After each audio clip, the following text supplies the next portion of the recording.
Welcome all to day 46 of the counting of the Omer. We have only 3 days left after today, 47, 48, 49, 3 days left to count. We are exploring our last Sphira. It is the energy of Malchut, and in my Matryoshka Gadol world, it is all that power flowing through this little one, the mouth of the river. And yet, as I think about water imagery, there are some teachings that I have been fortunate to absorb from Rabbi Sam Feinsmith. And he I tend to think of a waterfall as well.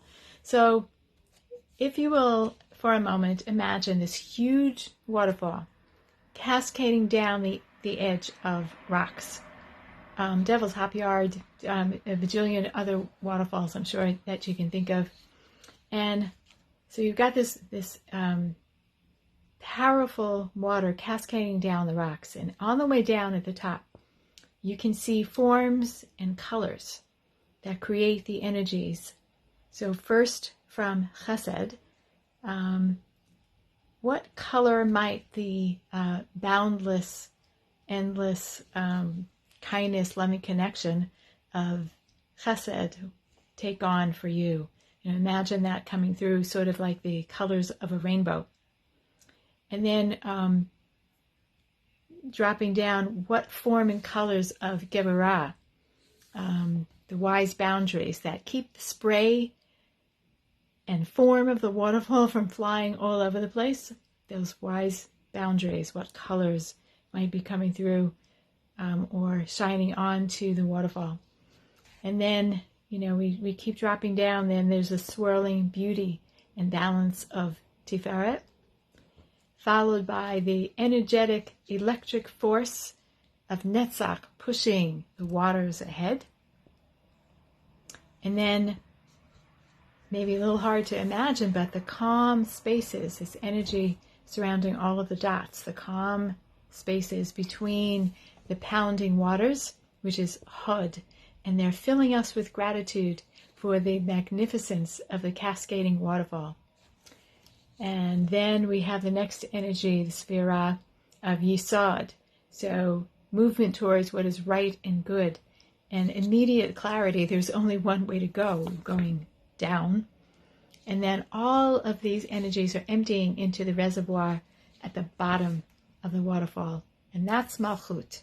Malchut is holding all of the divine energies that have been rushing in from this magnificent waterfall.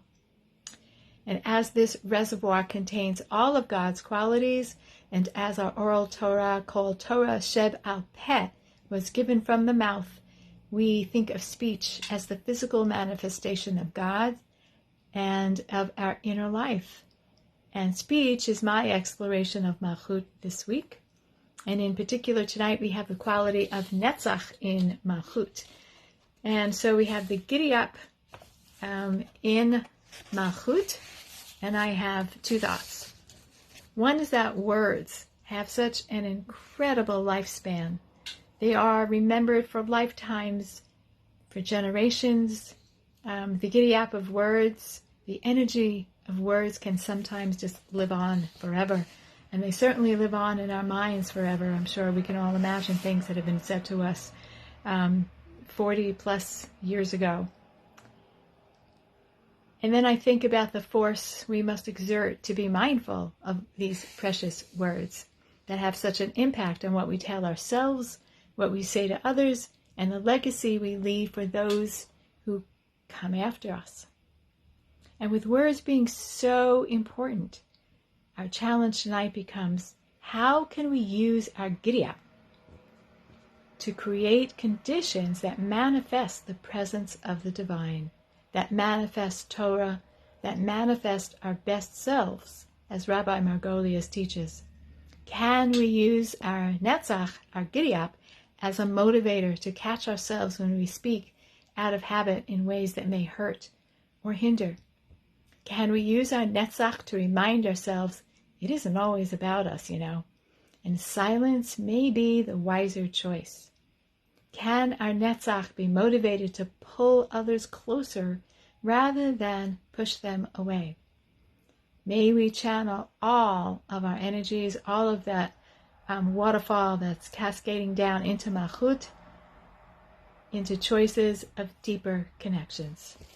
And so we bless Baruch atah Adonai Eloheinu melech haolam asher kirishanu b'mitzvotav v'tzivanu al sfirat ha'omer. Blessed are you, source of life, spirit of the world, who sanctified us with commandments and commanded us to count the Omer. Hayom shisha ve'arba'im yom, shehem shisha shavuot ve'arba'a yamim la'omer. Today is day 46, which is 6 weeks and 4 days of the Omer. Laila Tov. Erev Tov.